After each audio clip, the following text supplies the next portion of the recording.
Hi friends, ഞാനിന്നിവിടെ ഒരു മീൻകറിയുടെ recipe ആയിട്ടാണ് വന്നിരിക്കുന്നത്. നമുക്ക് നമ്മുടെ മത്തി മുളകിട്ട് ഉണ്ടാക്കുന്നത് എങ്ങനെയെന്ന് നോക്കാം. ഞാൻ എൻ്റേതായിട്ടുള്ളൊരു രീതിയിലാണ് ഉണ്ടാക്കുന്നത്. നിങ്ങളൊക്കെ പല രീതികളിൽ മുളക് ഇട്ടിട്ടോ അല്ലാതെയൊക്കെ മീൻകറികളൊക്കെ വയ്ക്കുന്ന ആളുകളായിരിക്കും. പക്ഷെ ഞാൻ എൻ്റെ രീതിയിലുള്ള ഒരു മുളകിട്ട് മത്തിക്കറി ഉണ്ടാക്കുന്നതാണ്. നമുക്ക് ആദ്യമായിട്ട് ഒരു ചട്ടി അടുപ്പത്ത് വെച്ചിട്ടുണ്ട്, ചൂടായിട്ടുണ്ട്. നമുക്ക് എണ്ണ ഒഴിക്കാം. എണ്ണ ഒഴിച്ചിട്ടുണ്ട്. എണ്ണ ചൂടായി വന്നതിന് ശേഷം നമുക്ക് കടുക് ചേർത്ത് കൊടുക്കാം. കടുക് നന്നായിട്ടൊന്ന് പൊട്ടി വരുന്ന സമയത്ത് കുറച്ച് കടുക് ചേർത്തിട്ടുള്ളൂ കേട്ടോ.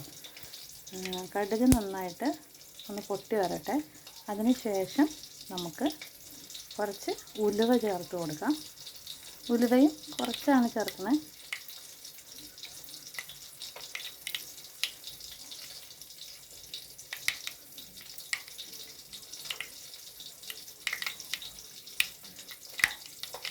കടുകൊന്നിങ്ങനെ പൊട്ടി വരുന്നുണ്ട്, അപ്പോൾ നമുക്ക് കുറച്ച് ഉലുവ ചേർത്ത് കൊടുക്കാം. കടുകും ഉലുവയും ഒന്ന് പൊട്ടി വരുന്ന സമയത്ത്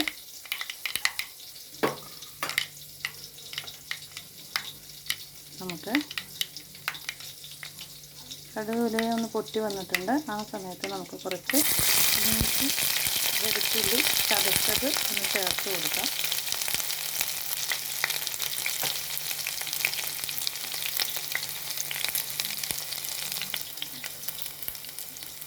ഇഞ്ചി വെളുത്തുള്ളി ഒന്ന് നന്നായിട്ടൊന്ന് മൂത്ത് വരണം. ഒരു ഗോൾഡൻ ബ്രൗൺ കളർ ഏകദേശം ആവുന്നത് വരെ ഒന്ന് നമുക്ക് ഇളക്കാം.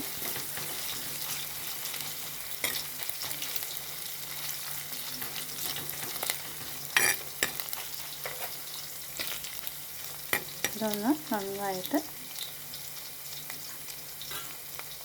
മൂത്ത് വരുന്നത് വരെ നമുക്കൊന്ന് വെയിറ്റ് ചെയ്യാം. ഇതിലേക്ക് ഞാൻ സ്വല്പം ഉപ്പിട്ട് കൊടുക്കുന്നുണ്ട്. ഉപ്പൊന്ന് ഇട്ടിട്ട് ഒന്നുകൂടി ഒന്ന് ഇളക്കി കൊടുക്കുകയാണ്. ഇത് പെട്ടെന്ന് തന്നെ വഴണ്ട് വരാൻ വേണ്ടിയിട്ടാണ് ഞാൻ ഉപ്പ് ചേർത്ത് കൊടുത്തിരിക്കുന്നത്. ഇനി ഇതൊന്ന് മൂത്ത് വന്നു കഴിഞ്ഞതിന് ശേഷം നമുക്ക്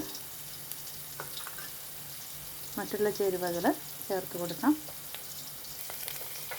ഇപ്പോൾ ഇഞ്ചിയും വെളുത്തുള്ളിയും ചതച്ചത് നമ്മൾ ചേർത്ത് കൊടുത്ത് അത് നന്നായിട്ട് ഒരു വിധമൊക്കെ ഗോൾഡൻ ബ്രൗണിഷ് കളറിൽ വന്നിട്ടുണ്ട്.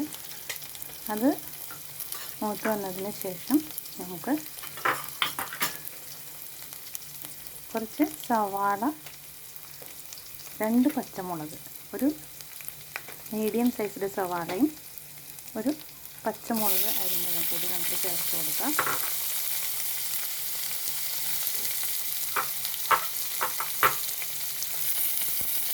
അതിനുശേഷം നമ്മൾ കുറച്ച് ചുവന്നുള്ളി ചതച്ച് വെച്ചിരിക്കുന്നതും ചേർത്ത് കൊടുക്കുന്നുണ്ട്.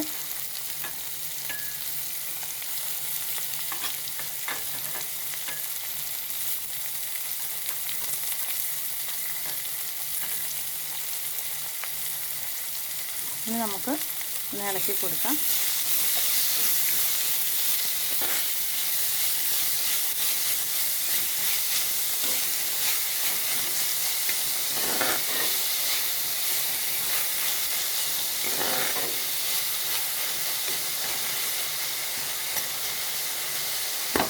ഇനി ഇതൊന്ന് നന്നായിട്ട് വാടി ഒന്ന്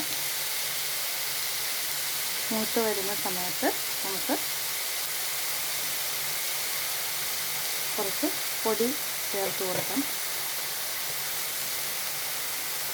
കുറച്ച് പൊടികൾ നമ്മുടെ മഞ്ഞൾപ്പൊടി, മല്ലിപ്പൊടി, മുളക് പൊടി ഇതൊക്കെ നമുക്ക് ചേർത്ത് കൊടുക്കാം. ഇതൊന്ന് മൂത്ത് വരുന്നത് വരെ വെയിറ്റ് ചെയ്യാം. ഇപ്പോൾ നമ്മൾ സവാളയും ചുവന്നുള്ളിയും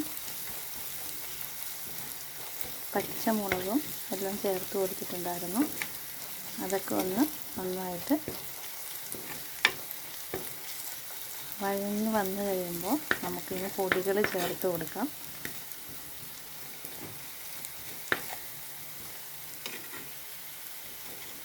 നമുക്ക് കുറച്ച് പൊടികൾ ചേർത്ത് കൊടുക്കാം.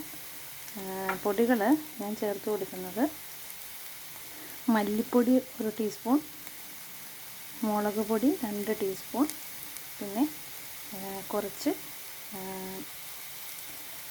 മഞ്ഞൾപ്പൊടി 1 1/4 ടീസ്പൂൺ, കൂടാതെ ഫിഷ് മസാല 2 ടീസ്പൂണും കൂടി ഞാൻ ചേർക്കുന്നുണ്ട്. അത് നമുക്കൊന്ന് ചേർത്ത് കൊടുക്കാം. നമുക്ക് പൊടികൾ ചേർത്തതിന് ശേഷം ഒന്ന് ഇളക്കി കൊടുക്കാം.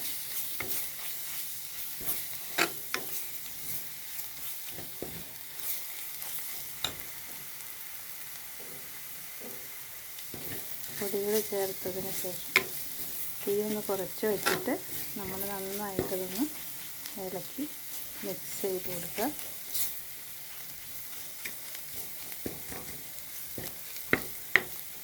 പൊടികളുടെ ഒരു പച്ച മണം മാറി കഴിഞ്ഞിട്ട് നമുക്ക് ഇതിലേക്ക് കുറച്ച് പുളിവെള്ളം ചേർത്ത് കൊടുക്കാം. ഇതിലേക്ക് ഇപ്പോൾ ഞാൻ കുറച്ച് കുടപ്പുളി കുതിർത്തിയത് ചേർത്ത് കൊടുത്തിട്ടുണ്ട്. കുറച്ച് വെള്ളത്തിൽ കുടംപുളി ഇട്ടിട്ട് ഞാൻ ഒന്ന് കുതിരാൻ വെച്ചിട്ടുണ്ടായിരുന്നു. അപ്പോൾ അതൊന്ന് ചേർത്ത് കൊടുത്തിട്ട് ഒന്ന് ഇളക്കി കൊടുക്കാം. നല്ല പുളിയെല്ലാം ഇതിലേക്ക് ഇളക്കിയിട്ട് നന്നായിട്ട് ഒന്ന് മിക്സ് ആയതിനു ശേഷം നമുക്ക്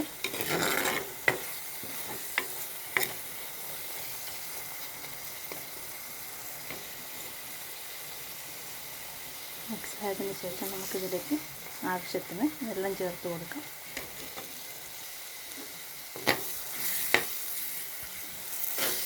പുളിവെള്ളവും ചേർത്തതിന് ശേഷം നന്നായിട്ടൊന്ന് തിളച്ചതിന് ശേഷം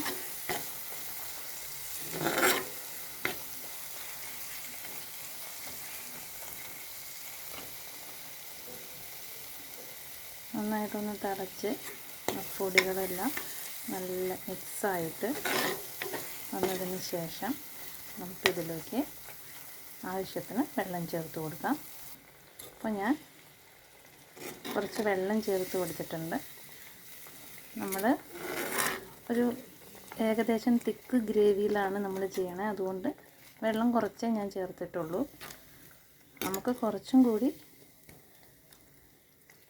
തിക്നെസ് കുറയ്ക്കണമെന്നുണ്ടെങ്കിൽ നമുക്ക് വെള്ളം കുറച്ചുകൂടി ചേർത്ത് കൊടുക്കാം.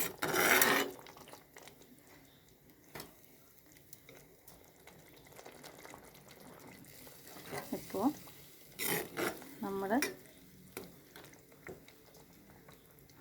ഈ ഗ്രേവി ഒന്ന് തിളച്ച് വരുന്ന സമയത്ത് നമുക്ക് മീൻ കഷ്ണങ്ങൾ ചേർക്കാം. അതിനു മുമ്പ് നമുക്ക് കുറച്ച് ഉപ്പ് ആവശ്യത്തിനുണ്ടോയെന്ന് നോക്കിയിട്ട് കുറച്ച് ചേർത്ത് കൊടുക്കാം. ഞാനിപ്പോൾ കുറച്ച് ഉപ്പ് ചേർത്ത് കൊടുക്കുന്നുണ്ട്. ഇനി ഒന്നുകൂടി ഒന്ന് മിക്സ് ചെയ്തതിന് ശേഷം ഒന്ന് തിളച്ച് വരുമ്പോൾ നമുക്ക് മീൻ കഷ്ണങ്ങൾ ചേർത്ത് കൊടുക്കാം. മീൻ കഷ്ണങ്ങൾ ഞാൻ ചേർത്ത് കൊടുത്തിട്ടുണ്ട്. എന്നിട്ട് പതിയെ ഒന്ന് ഇളക്കി കൊടുക്കുക. മീൻ കഷ്ണങ്ങൾ ഒടിഞ്ഞ് പോവാതിരിക്കാൻ വേണ്ടിയിട്ട് പതിയെ ഒന്ന് ഇളക്കി കൊടുക്കുന്നുണ്ട്.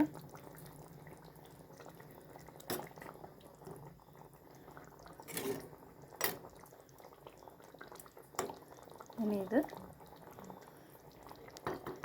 നന്നായിട്ട് തിളച്ച് മീനൊക്കെ ഒന്ന് വെന്ത് വന്നതിന് ശേഷം നമുക്ക് ഫൈനൽ സ്റ്റേജ് ഒന്ന് കാണാം.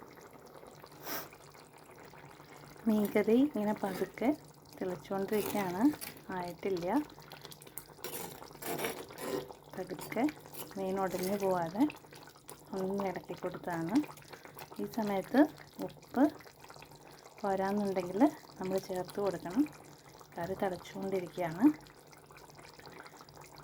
ഒന്നുകൂടി